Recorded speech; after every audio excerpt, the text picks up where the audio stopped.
पास आइए कि हम नहीं आएंगे बार बार, बाहें गले में डाल के हम रोले जार जार, आँखों में फिर ये प्यार की बरसात हो न हो, शायद फिर इस जन्म में मुलाकात हो न हो।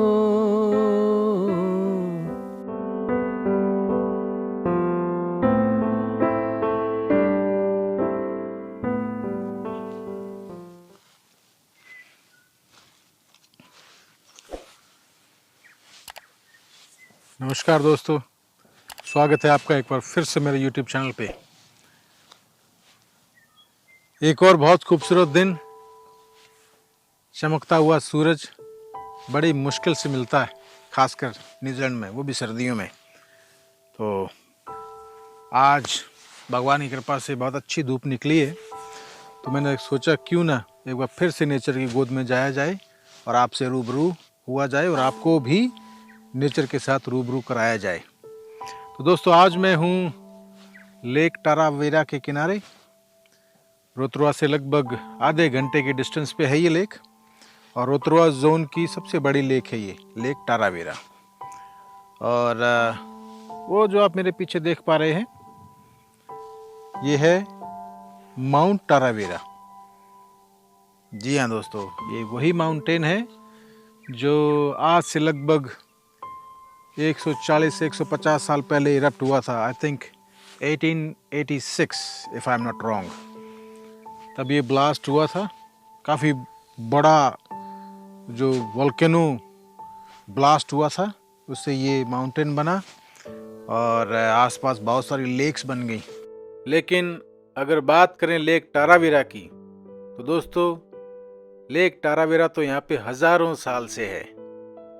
इसके अलावा भी यहाँ पे कुछ लेक हैं जो हज़ारों साल पुरानी हैं, लेकिन लेक टारावेरा की अपनी एक अलग ही बात है। बहुत ही सुंदर लेक है और बहुत ही लोग रहते हैं इसके आसपास। वेल्दी लोग, जिनके पास अच्छा पैसा है, वो यहाँ पे रहते हैं। कभी आपने सोचा है कि जिनके पास पैसा होता है वो ऐसी जगह पे क्यों रहते हैं? और ऐसा हरगिज नहीं है कि यहाँ पे घर सस्ते हैं। हो सकता है कि सिटी के कंपैरिजन यहाँ पे ज़्यादा महंगे हों, जस्ट बिकॉज ऑफ लोकेशन। और दूसरी जो सबसे इम्पोर्टेंट बात है, पीस। जी हाँ दोस्तों, पीस, जो आजकल कहीं मिलती नहीं है जल्दी। आजकल हर कोई तरस रहा है पीस के लिए, लेकिन लाइफ में जो स्ट्रगल, स्ट्रेस या टेंशन जो चल रही हैं, वो तो चलती रहेंगी, क्योंकि हमारी उम्मीदें इतनी ज़्यादा हैं। अशांति का दोष नहीं है, सिर्फ हमारा दोष है, क्योंकि हमारी एक्सपेक्टेशन जो है ज़रूर से ज़्यादा है। हमको ये भी चाहिए, वो भी चाहिए, ये भी मिल जाए, वो भी मिल जाए। ये हमारा ही दोष है, किसी और का नहीं है। लेकिन वो बात अलग है कि हम डालते दूसरों पे अक्सर कि उसके कारण ये हुआ, उसके कारण ये हुआ। पर मैं तो इतना जानता हूँ सिंपली, आज अगर हम सुखी हैं, दुखी हैं, उसका कारण हम ही हैं, कोई और नहीं। तो हम बात कर रहे थे पीस की। मैं यहाँ पे लगभग पिछले 1 घंटे से बैठा हूँ। जब मैं आया था तो स्टार्टिंग के 15 मिनट मुझे ऐसे लगे कि मैं शायद एक बहुत ही बोरिंग जगह पे बैठा हूँ, क्योंकि शोर शराबा नहीं है। हाँ, कभी कभार प्लेन गुजरेगा या इधर कोई अभी घास काट रहा, शायद उसकी आवाज़ आपको शायद आएगी। उसके अलावा कुछ नहीं है, सिर्फ बर्ड्स की आवाज़ है और नेचर की आवाज़ है, जो भी है। इसके अलावा यहाँ पे कोई आवाज़ नहीं है। हाँ, यहाँ पे जैसा कि मैंने बताया कि लोग रहते हैं, तो एक आधी गाड़ी जरूर आती रहती है, लेकिन शाम को यहाँ पे एकदम पिन ड्रॉप साइलेंस हो जाती है।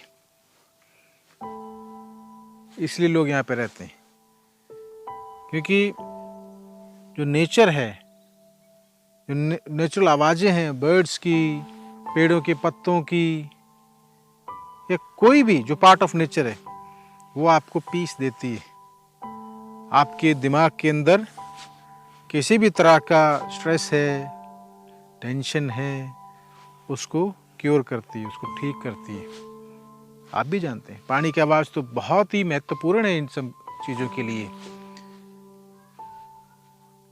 लेकिन मुझे दुख होता है आज की जनरेशन को देख के कि अगर वो घूमना पसंद करते हैं तो मॉल में चलेंगे, बिजी रोड्स पे जाएंगे, लाउड म्यूजिक सुनेंगे, और ऐसा नहीं कि वो थकते नहीं हैं। 1-1.5 घंटे में उनका दिमाग पूरा जवाब दे देता है। उसका एक ही कारण है, क्योंकि आप इसके लिए नहीं बने हो, ना हम इसके लिए बने। ऐसी जगह पे अगर आप बैठे हो तो आप चाहे 1 घंटे बैठो, 2 घंटे बैठो, 3, 4, 5, चाहे सारा दिन बैठे रहो, आप कभी थके हुए नहीं। क्यों? क्योंकि आपके जो कान है उनको बहुत सुकून मिल रहा है नेचर के बीच में बैठ के। तो इसलिए जब कभी मेरे पास टाइम होता है, मैं तो अक्सर ऐसी जगह पे ही आना पसंद करता हूँ और कोशिश करता हूँ ज़्यादा से ज़्यादा अपने दोस्तों को भी ला सकूँ। पर जैसा कि मैंने बताया, आजकल मजबूरियाँ इतनी हैं जो हमारी खुद की क्रिएट की गई हैं, हमको वो भी चाहिए, ये भी चाहिए, तो लोगों के पास टाइम नहीं है। लोग भाग रहे हैं, बस भागते ही जा रहे हैं, भागते ही जा रहे हैं, पता नहीं जाना कहाँ है, लेकिन भाग रहे हैं। ठीक है, पैसा ज़रूरत है आज की सोसाइटी में जिंदा रहने के लिए, बट सिर्फ पैसा ही ज़रूरत नहीं है। जब भगवान ने आपको एक ठीक ठाक अच्छी ज़िंदगी दी हो जीने के लिए, तो आपको थोड़ा जीने के बारे में भी सोचना चाहिए। ठीक है, जैसा कि मैं, भगवान की कृपा से सब कुछ है, बहुत ही अच्छी ज़िंदगी है, ज़रूर से ज़्यादा भगवान ने मुझे दिया है, लेकिन मेरी कभी वो आदत रही नहीं कि मैं और मिले और मिले और मिले। ऐसा मैं कभी शायद ना तो था और ना ही कभी ऐसा हो पाऊँगा। पर हाँ, कुछ सपने होते हैं, सबके होते हैं, मेरे भी हैं, पर ज़रूर से ज़्यादा बड़े नहीं हैं। मैं जितने में हूँ उतने में खुश हूँ। और मैंने अक्सर समझदार लोगों को ये कहते सुना है कि अगर आप बहुत ज़्यादा अपने फ्यूचर के बारे में सोचोगे तो सिर्फ चिंता मिलेगी। क्यों? क्योंकि आपकी उम्मीदें ऐसी हैं, आपके सपने ऐसे हैं, आपको उसको बीट करना है, उसको वो अचीव करना है। आपको जलन होती है दोस्तों से कि वो आगे निकल गया, मैं पीछे रह गया, ब्ला ब्ला, बहुत सारी ऐसी चीज़ें हैं जो आपको सिर्फ सिर दर्द देंगी और कुछ भी नहीं। अगर हम अपने पास्ट के बारे में सोचते हैं तो अक्सर लोग पास्ट से सिर्फ दुख निकाल के लेके आते हैं। जो उन्होंने गलत डिसीजन लिए, उससे सिर्फ दुखी होते हैं। उनसे सीखना हर किसी की बस की बात नहीं होती। मैं ऐसे बहुत सारे लोगों को जानता हूँ जो सिर्फ अपने पास्ट को याद कर करके रोते रहते हैं, उससे उन्होंने सीखा कुछ नहीं है। पास्ट में भी वही मिस्टेक की थी, आज भी वही मिस्टेक कर रहे हैं। उन्होंने अपने पास्ट में बहुत कुछ खोया था और आज भी खोते ही जा रहे हैं, क्योंकि उन्होंने अपनी गलतियों से सीखा कुछ नहीं। बहुत सारे तो लोग यूं जीते हैं कि हाँ भाई, लोग क्या कहेंगे, नहीं लोग क्या कहेंगे। हाँ, सबसे बड़ा रोग यही है कि लोग क्या कहेंगे। वेल, मैं ये नहीं कहता कि लापरवाह हो जाइए, बिल्कुल नहीं। हम सबको वो हर चीज़ फॉलो करनी चाहिए जो सब पे इम्प्लीमेंट होती है। लाइक आपकी जो नेचर के प्रति रिस्पॉन्सिबिलिटी है, कचरा मत फैलाइए, पेड़ लगाइए और इस पर्यावरण को बचाइए। दूसरी, आपकी सोशल रिस्पॉन्सिबिलिटी है। आपको लगता है कि ऐसा आपके कुछ ऊट-पटांग हरकतें करने से सोशल पे गलत इम्पैक्ट आ सकता है, तो उससे थोड़ा बचिए। और आपकी कल्चरल रिस्पॉन्सिबिलिटी है, ठीक है, क्योंकि आई डोंट नो, लोग कॉपी पता नहीं क्यों करते हैं। जैसे हमारे जो देसी लोग हैं वो वेस्टर्न को कॉपी करते हैं, कपड़े ये पहन लिए, वो पहन लिए। वेस्टर्न होना एडवांस होना नहीं है। आप एक साड़ी या सूट में भी उतने ही सुंदर दिखोगे, हो सकता है ज्यादा सुंदर दिखो, इंस्टेड ऑफ वेस्टर्न कपड़ों में। एडवांसनेस आपके दिमाग की है कि आप क्या सोचते हो, कपड़ों से नहीं है। ये आपकी कल्चर रिस्पॉन्सिबिलिटी है कोई भी कंट्री या बोलोगे अच्छी नहीं, आप जहाँ से भी बिलोंग करते हैं, आपका जो कल्चर है बहुत अच्छा है, उसको संभाल के रखिए। किसी को कॉपी करके अपना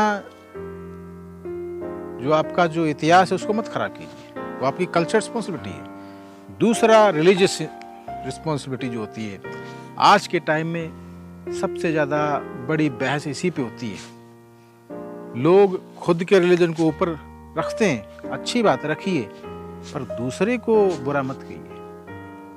मुझे उस हर शख्स से नफरत है जो लोग सिर्फ इस चीज पे अपना बिजनेस चलाते हैं और दुनिया के अंदर जहर फैलाते हैं। बहुत सारे ऐसे लोग हैं। और उससे ज्यादा मुझे दुख इस बात का है कि जो आज की जो यंग जनरेशन है ना, इस जाल की ट्रैप में बहुत जल्दी आ जाती है, क्योंकि बहुत ही इजी काम है। अगर एक तिल को ताड़ जैसा बनाना है, बड़ा रूप देना है, तो उसको धर्म के साथ जोड़ दो, अपने आप फैल जाएगा, जहर की तरह फैल जाएगा चारों तरफ। और ये बड़ी दुख की बात है, ऐसा नहीं करना चाहिए। तो आपकी जो रिस्पॉन्सिबिलिटीज हैं उनको बिल्कुल पूरा कीजिए, लेकिन थोड़े बेपरवाह भी रहिए। लापरवाह नहीं, बेपरवाह। बेपरवाह मतलब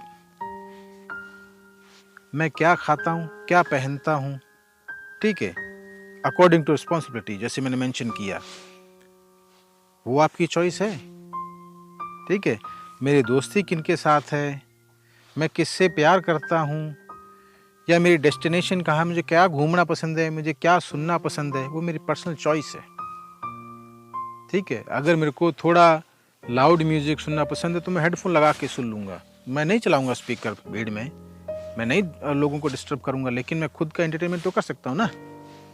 अब मैं ये सोच के रहूँ कि हाँ भाई यार मैं उससे दोस्ती करूँगा तो लोग क्या कहेंगे, या मैं ये खाऊंगा तो लोग क्या कहेंगे, या मैं उसके साथ रहूँगा तो लोग क्या कहेंगे, इस बारे में ना तो मैंने कभी सोचा, और भगवान की कृपा रही तो ना कभी मैं सोचूंगा। मैंने आज तक अपनी ज़िंदगी जो है अपने हिसाब से जी है। ऐसा नहीं कि मैं ये सोचता हूँ कि जो मैं बोलता हूँ सही है, सोचता हूँ सही, नहीं। हाँ, सीखा ज़रूर है मैंने, और हर इंसान को सीखना चाहिए, बिकॉज नोबडी इज़ परफेक्ट। मैं भी परफेक्ट नहीं हूँ, हो सकता है आज भी मैं कुछ ना कुछ सीख के ही जाऊँगा यहाँ से। नेचर बहुत कुछ सिखा देती है, लेकिन सीखा मैंने उन लोगों से है, या आज भी मैं उन लोगों से सीखता हूँ जिन्होंने अपनी ज़िंदगी में कुछ पॉजिटिव चेंजेस किए हैं।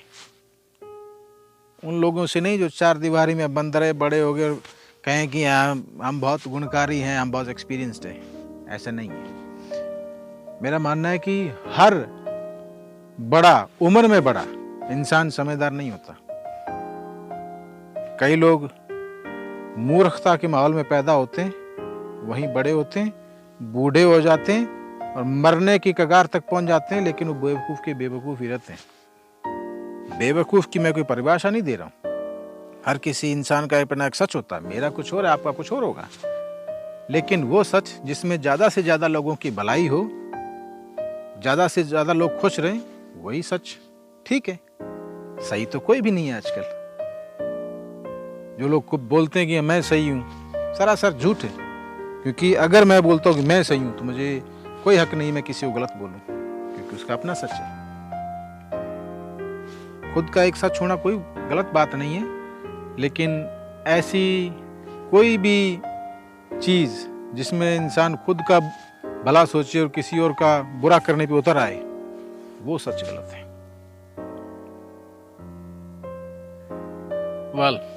बात मैं कर रहा था पीस की, लेकिन बात कहीं से कहीं निकल गई, क्योंकि इन सब बातों ने तो पीस डिस्टर्ब की है। कोई शांत नहीं है। क्यों? क्योंकि सारा दिन हम बकवास देखते हैं न्यूज़ चैनल्स पे, यूट्यूब पे, लोगों से सुनते हैं, और आजकल तो लोगों ने अपना बिजनेस ही ये बना लिया है कि हमने ज़्यादा से ज़्यादा लोगों तक जहर सप्लाई करना है ताकि वो और आगे फैल सके। तो याद रखिए, अगर आप ऐसे लोगों को बढ़ावा देते हैं तो आप अपने आने वाले जनरेशन के लिए कुआं खोद रहे हो, खाई बना रहे हो, उसमें गिरेंगे जाके। हो सकता है कि आप अच्छी जिंदगी निकाल जाओ लापरवाह होगी। मैं बेपरवाह नहीं बोलूँगी, ये लापरवाही है। अगर हम अपनी रिस्पॉन्सिबिलिटीज़ को नहीं फुलफिल करते और बेवकूफ़ लोगों को फॉलो करते हैं आँख मीच के, दैट्स कॉल्ड लापरवाही। अगर आप लापरवाह हो तो हो सकता है कि आपकी ज़िंदगी ठीक ठाक निकल जाए, लेकिन मैं इस चीज़ की गारंटी देता हूँ, आपके या मेरे किए हुए बुरे कर्मों का हर्जाना आपकी जनरेशन को ज़रूर देना पड़ेगा। वो बच के नहीं जा सकती, क्योंकि हमने इस हवा में जो जहर घोल दिया है ना, आने वाली जनरेशन इसमें सांस नहीं ले सकती।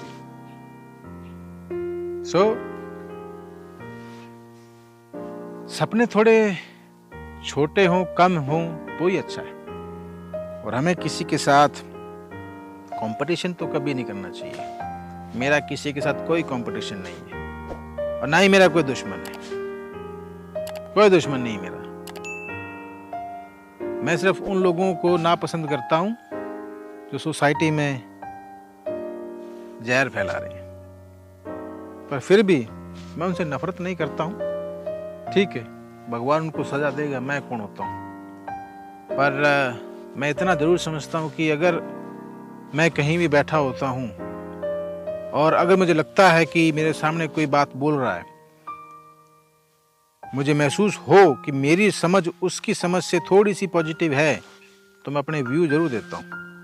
मैं कभी किसी की हाँ में हाँ नहीं मिलाता हूँ, जस्ट टू टाइम पास, और किसी को नहीं करना चाहिए। ऐसे ही गलत चीज़ें पनपती हैं, फूलती फलती हैं। अगर आप चुप रहने में विश्वास करते हो तो भी आप गलत हो। जहां आपको पॉइंट आउट करना है, जहां आपको किसी को करेक्ट करना है पॉजिटिवली, तो आपको करना चाहिए। ये आपकी रिस्पॉन्सिबिलिटी है। It's comes under social responsibility. आप ये सोचो, छोड़ यार मुझे क्या लेना है, नहीं, गलत है। क्योंकि आप तो निकल गए, आप उस चीज को खत्म कर सकते थे, उसको डाइवर्ट कर सकते थे, लेकिन आपने नहीं किया। क्यों? क्योंकि आपका ऐसा लगा छोड़, मैंने क्या करना है। आप चले गए, लेकिन वो चीज बढ़ेगी और बढ़ेगी, बढ़ती जाएगी, और एंड में आपको परेशान करेगी। आपको हो सकता कम करे, आपके बच्चों को उससे ज्यादा परेशान करेगी। क्योंकि जब तक आपके बच्चे बड़े होंगे, इस दुनिया में आएंगे, वो प्रॉब्लम बहुत बड़ी हो चुकी होगी। उनको उनके साथ डील करना पड़ेगा, स्ट्रगल करना पड़ेगा। मैं जब इंडिया में था तो मुझे कभी ऐसा महसूस नहीं हुआ था कि मैं किसी और रिलीजन से आता हूँ, मेरे दोस्त किसी और रिलीजन से आते हैं, कभी महसूस नहीं हुआ। पर यहाँ पे आके मुझे महसूस होने लग गया है, दिखता है मुझे। कौन जिम्मेवार है इसका? मैं इस चीज की गारंटी देता हूँ कि मैंने आज तक कभी भी किसी को नेगेटिव एडवाइस नहीं दी। जितने भी मेरे को जानने वाले हैं वो इस चीज की गवाही दे देंगे कि मैंने कभी किसी को नेगेटिव एडवाइस नहीं दिया, कभी नहीं किया। अगर इंसान नेगेटिव हो तो उसका मैं कुछ नहीं कह सकता हूँ, लेकिन मैंने कभी किसी को गलत राय नहीं दी। अगर कोई मेरे पास मानने आया, मेरे से अगर कोई डिस्कस करने आया, मैंने कभी किसी को नेगेटिव एडवाइस नहीं किया। क्योंकि मैं मानता हूँ, जैसा कि मैंने बोला, कि मुझे अगर कभी लगता है कि मेरी समझ अगले की समझ से थोड़ी सी ज़्यादा है या पॉजिटिव है, तो मैं अपनी सोशल रिस्पॉन्सिबिलिटी को पूरी तरह निभाने की कोशिश करता हूँ। लेकिन मैंने ऐसे बहुत सारे लोग देखे जो ये कह के निकल जाते हैं, छोड़, हमको क्या लेना, ये कौन सा हमारी कैटेगरी का है या हमारे कल्चर, हमारे रिलीजन से, छोड़, ये तो वो लोग ही नहीं है, ये तो इंसान ही नहीं। पता नहीं इस चीज का क्या रिजल्ट मिलेगा तो भगवान जानता है। पर मैं इतना जरूर जानता हूं कि अगर कोई इंसान इस नेचर से खेलेगा, यूनिवर्सल पावर के साथ मजाक करेगा, उसको बचा नहीं सकता, कोई भी नहीं बचा सकता, कोई भी नहीं बचा सकता। मैं इस नेचर को भगवान मानता हूं, क्योंकि यही आपको पालती है, फीड करती है, और एंड में यही आपको संभालती भी है। जब मर जाते हैं, डजंट मैटर कि आपको किस तरह जला दिया, दफना दिया, कुछ भी कर दिया, एंड ऑफ द डे आप नेचर के पास दोबारा जाने वाले हो। भगवान को तो किसी ने नहीं देखा। लोग लंबी लंबी फेंक देते हैं कि यहाँ स्वर्ग ये है, फलाना है, डमकाना है। कोई आपके पास कोई ऐसा इंसान आया है घूम के कि हाँ भी ये स्वर्ग था, स्वर्ग की कोई फोटोज लाया हो या वहाँ का कुछ पैम्पलेट्स हो कि ये स्वर्ग की सारी इंफॉर्मेशन है, यहाँ पे ये पढ़ सकती हो, ये स्वर्ग है। मुझे दुख होता है जब मैं ऐसे लोगों को बोलते हुए सुनता हूँ स्वर्ग ऐसा है वैसा है, और स्वर्ग के लालच दे के वो ये धरती है, इसका जो एनवायरनमेंट है पूरा सत्यानाश कर रहे हैं। अगर आप ढंग से जिए तो मेरे हिसाब तो ये स्वर्ग है। लोग पता नहीं क्यों आने वाले जन्मों की परवाह करते हैं। किसको क्या पता कि आने वाला जन्म होना भी है नहीं होना है, कोई गारंटी नहीं है। वो हर इंसान झूठा है, बेवकूफ है, जाहिल है, जो लोगों को स्वर्ग का लालच देके भड़काता है, गलत रास्ते पे डाल देता है। ये जो जिंदगी भगवान ने दी है जीने के लिए, इसको नरक बना लो स्वर्ग की इच्छा में। अगर है भी तो भी ऐसे लोगों को तो कभी नहीं मिलने वाला, कभी नहीं मिलने वाला, क्योंकि आप डिसाइड नहीं कर सकते, मैं डिसाइड नहीं कर सकता कि हाँ भी मैंने स्वर्ग में जाना है, नरक में जाना है। अगर है, पहली बात तो मुझे पता ही नहीं है भी या नहीं है, क्योंकि यही है सारा कुछ, यही स्वर्ग है, यही नरक है। अगर आप अच्छी तरह जीते हो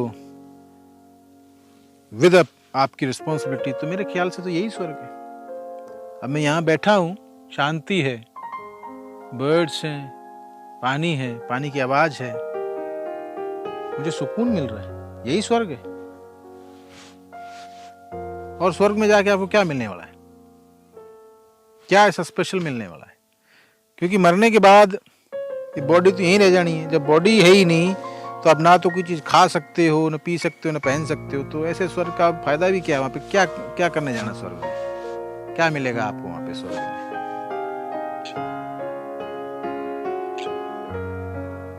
बचना चाहिए। हर किसी इंसान को ऐसे बेवकूफ से बचना चाहिए जो आपको भटका देते हैं। पता ही नहीं है उनको कि ये सिंगल चांस है इस धरती के ऊपर हर एक ऐसे इंसान के पास। हमें कैसे जीना ये सोचना चाहिए, ना कि स्वर्ग की प्लानिंग करनी चाहिए।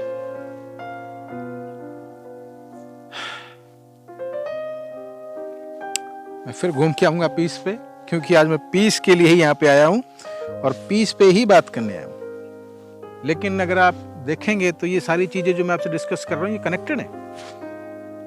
पीस, कई लोग पीस को एस्टेब्लिश करने के लिए कोशिश कर रहे हैं और कई लोग उसको डिस्टर्ब करने की। दुख की बात यह है कि आज के टाइम में पीस को डिस्टर्ब करने वाले लोगों की पॉपुलेशन ज्यादा बढ़ चुकी है। इसलिए माहौल एवरी डे खराब हो रहा है।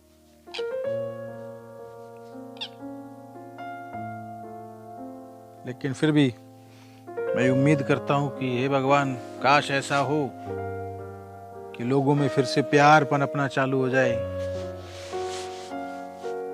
लोग एक दूसरे के साथ अच्छे से बिहेव करें, फालतू की बातों को छोड़ के। पर पता नहीं, कलयुग का जमाना है, ऐसा होगा भी नहीं होगा, भगवान जानता है। तो मेरा आप सबसे निवेदन है कि थोड़ा पीस के बारे में सोचिए, नेचर के बारे में सोचिए और लोगों से प्यार कीजिए। प्यार फैलाना बहुत मुश्किल तो नहीं है, पर आज के टाइम में थोड़ा मुश्किल हो सकता है, क्योंकि लोग जल्दी समझते नहीं हैं। आप किसी को एक बैठ के पॉजिटिव लेक्चर दोगे या उसकी काउंसलिंग करोगे तो हो सकता है लोग आपसे ये कहें, क्या दिमाग खरा है यार, क्या प्रवचन दे रहा है। क्योंकि आजकल जो है कानों का टेस्ट बदल चुका है। लोगों को चुगली, चकारी, चुस्ती, धोखेबाजी, दगाबाजी, होशियारी, चालाकी, यही सुननी पसंद है और यही करनी पसंद है। मैं जेंडर वाइज कुछ नहीं कह रहा हूँ, चाहे वो औरत है या आदमी है, ज़्यादातर लोगों के ऊपर यही असर हो चुका है। उनके कानों का टेस्ट बदल चुका है, जुबान का टेस्ट बदल चुका है।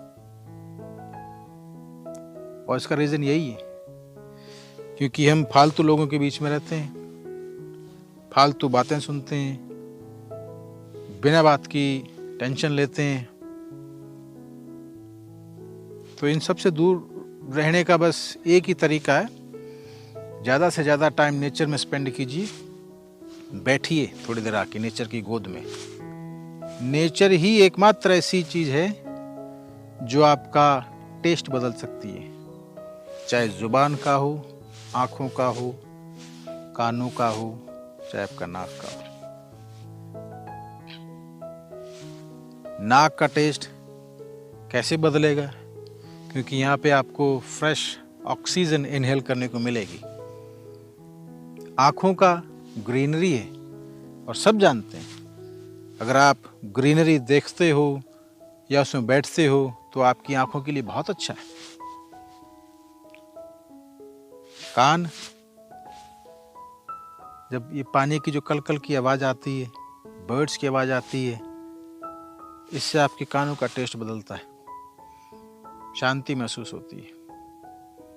और जुबान का बदलना, जाके लेक का पानी पिए। रोतरवा में तो पानी वैसे भी अमृत के बराबर है क्योंकि यहाँ पे स्प्रिंग वाटर मिलता है। नेचर के बीच में जाके फल फ्रूट खाइए, यहाँ पे तो नहीं है, लेकिन अगर आप नेचर का दिया हुआ खाते हो, ऑटोमेटिक आपका टेस्ट चेंज होगा, हर चीज़ का टेस्ट चेंज हो जाएगा। Nature is biggest doctor according to me. आज के डॉक्टर तो वही है कि पहले होते थे, डॉक्टरों को भगवान माना जाता था, आजकल तो वो भी बिजनेस हो गया है, वो भी बिजनेस हो गया। लोग अपने बच्चों को डॉक्टर बनाते हैं, क्यों? करियर सेट हो जाएगा जी, अच्छा पैसा कमाएगा। मैं जानता हूँ ऐसे बहुत सारे डॉक्टरों को, बहुत सारे ऐसे फर्जी डॉक्टर हैं जो बाहर से पढ़ पढ़ा के आ जाते हैं, आता जाता कुछ है नहीं, डॉक्टर बन जाते हैं। हर इंसान लालची होता जा रहा है। हो सकता है मैं भी कहीं लालची हूँ, मैं अपने आप को कोई शरीफ नहीं बता रहा हूँ, पर इतना मैं जरूर जानता हूँ कि मैंने कभी किसी से अपना मतलब नहीं निकाला। जो लोग मुझे जानते हैं वो मुझे इस चीज़ के लिए वो मेरे को मना नहीं कर सकते, वो मेरी इस बात से डिनाई नहीं कर सकते। और ऐसा नहीं है कि हर कोई इंसान मेरे से प्यार करता है, ज़रूरी नहीं है कि मैं हर किसी को अच्छा लगूं, क्योंकि शायद मैं उनके अकॉर्डिंग नहीं जीता हूँ। बचपन में भी मुझे बहुत से लोगों ने चलाने की कोशिश की, तू ऐसा नहीं, ऐसा कर, ये कर, वो कर, ये सही नहीं है, वो नहीं है। और जैसा कि मैंने बताया कि मैंने सीखा सिर्फ उन्हीं से जिन्होंने खुद कुछ अच्छा किया हो, हर किसी से नहीं। क्योंकि मेरा ऐसा पर्सनल मानना है कि अगर आपकी कुछ यूनिक आइडेंटिटी नहीं है, आपको उसने बोला आप ये कर लो, उधर चल दिए, इसने बोला ये कर लो, आप इधर चल दिए, तो आपकी खुद की पहचान क्या है, कहाँ पे है, आपके खुद के टूल्स कहाँ हैं? मेरे पास तो हैं और मैं उनका प्रॉपर यूज करता हूँ। मैं पूछता हूँ अगर कोई एडवाइस देता है तो उसका सोर्स ऑफ इंफॉर्मेशन क्या है और उसको क्यों लगता है कि this is the right advice. अगर इन सवालों का किसी के पास जवाब हो और आपको अच्छा लगे तो आप बिल्कुल फॉलो कीजिए, पर पीस पे जरूर काम कीजिए। ऐसा नहीं है मैं कहूँगा कि यहाँ भी जिंदगी लंबी हो जाएगी,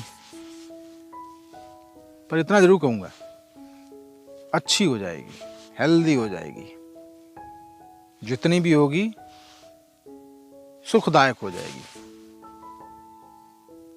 अनवांटेड स्ट्रेस चला जाएगा, प्रॉब्लम्स चली जाएंगी।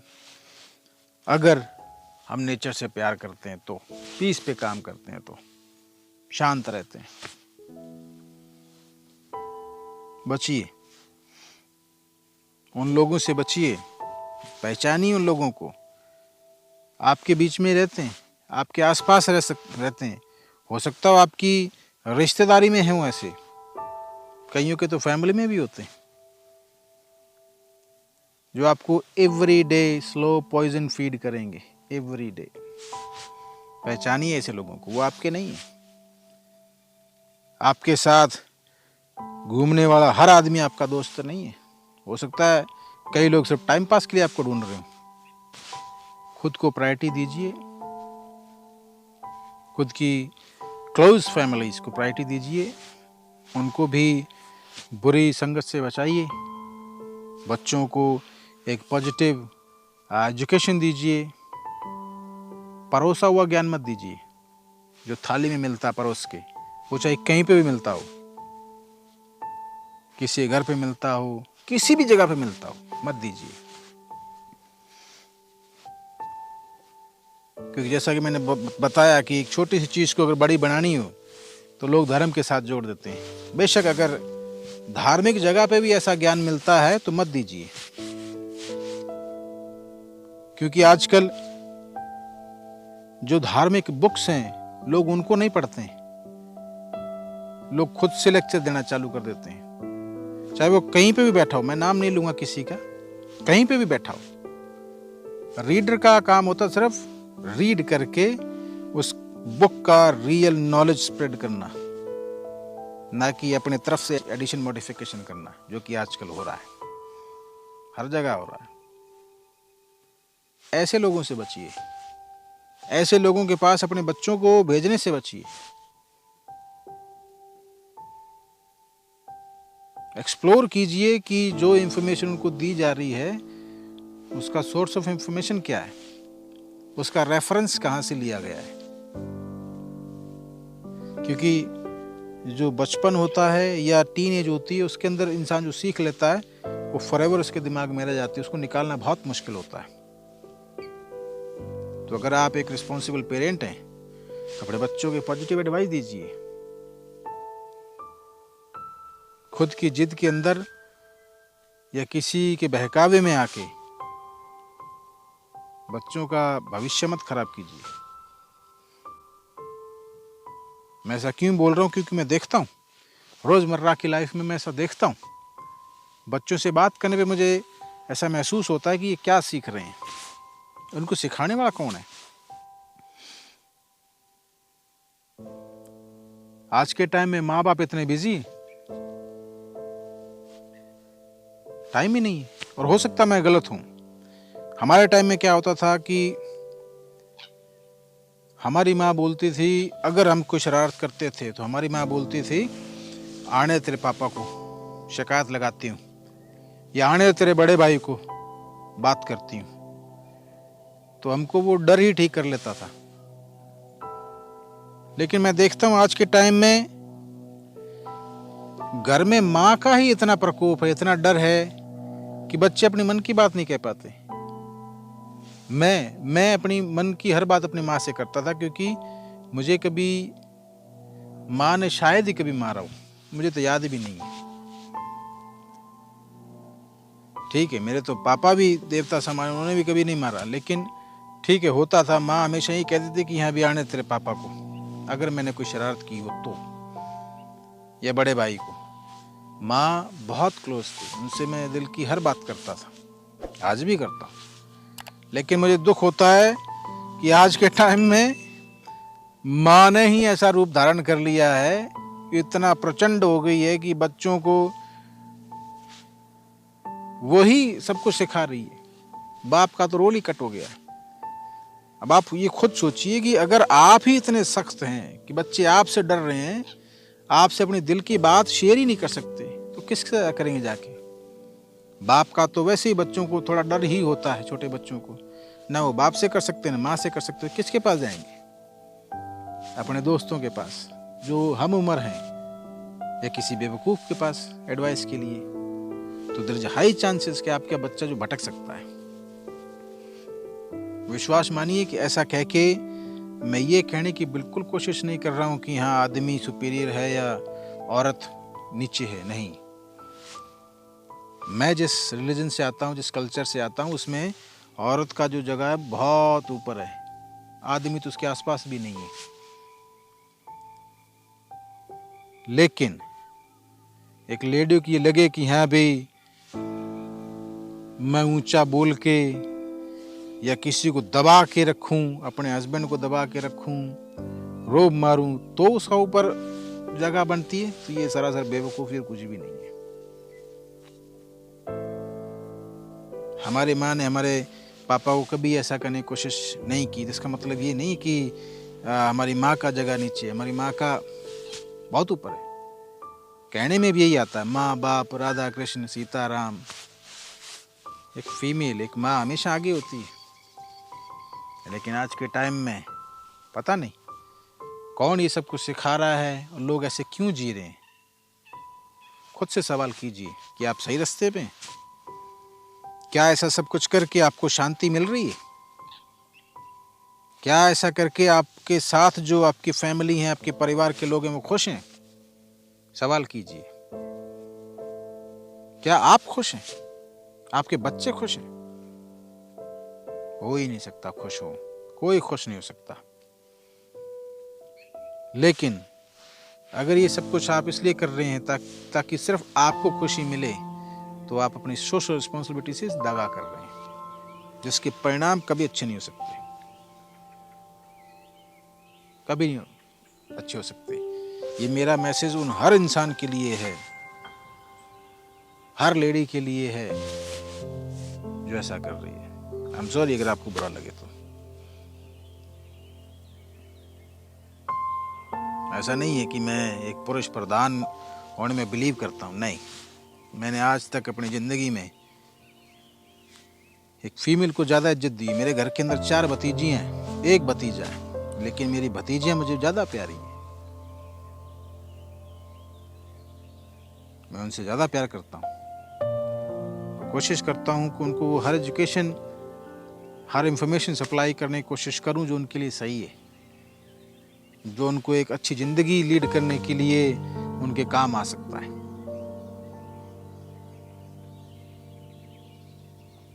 मैं उम्मीद करता हूँ कि आप इस वीडियो को देख के एक बार सोचेंगे ज़रूर। क्वेश्चन कीजिए, खुद से कीजिए, उन लोगों से कीजिए जो आपको जो लगता है जो पॉजिटिवली सही हैं, उनसे बात कीजिए। पीस पे काम कीजिए, बिल्कुल कीजिए। क्योंकि अगर पीस नहीं है तो इंसान का इंसान होना बिल्कुल मीनिंगलेस हो जाता है, उसकी ज़िंदगी टोटल मीनिंगलेस है। मैं तो ये मानता हूँ। बहुत सारे ऐसे मेरे क्लोज लोग हैं जिन्होंने सिर्फ ये सोच के ज़िंदगी को अपनी पूरी नरक बना ली कि लोग क्या कहेंगे, या उनको ऐसा लगता है कि वो जो कर रहे हैं वही सब कुछ सही है, बाकी सारे लोग गलत हैं। नहीं, मैं इस चीज़ को कभी सपोर्ट नहीं कर सकता, ना ही तो ये सब चीज़ें सही हो सकती हैं। तो मैं आशा करता हूँ कि ये वीडियो आपको थोड़ी सी कुछ पॉजिटिव एनर्जी दे सके, आपको एक क्रिएटिव क्लिक दे सके, सोचने के लिए मजबूर कर सके। तो मेरा ये वीडियो बनाने का जो मकसद है वो सफल है। तो एक पॉजिटिव उम्मीद के साथ आज की वीडियो को यही फिनिश करते हैं, और मैं मिलता हूँ जल्दी आपसे अपनी एक और नई वीडियो के साथ। तब तक आप अपना और अपने परिवार का ख्याल रखिए और देखते रहिए ट्रैवलिंग दिल से। Thank you very much.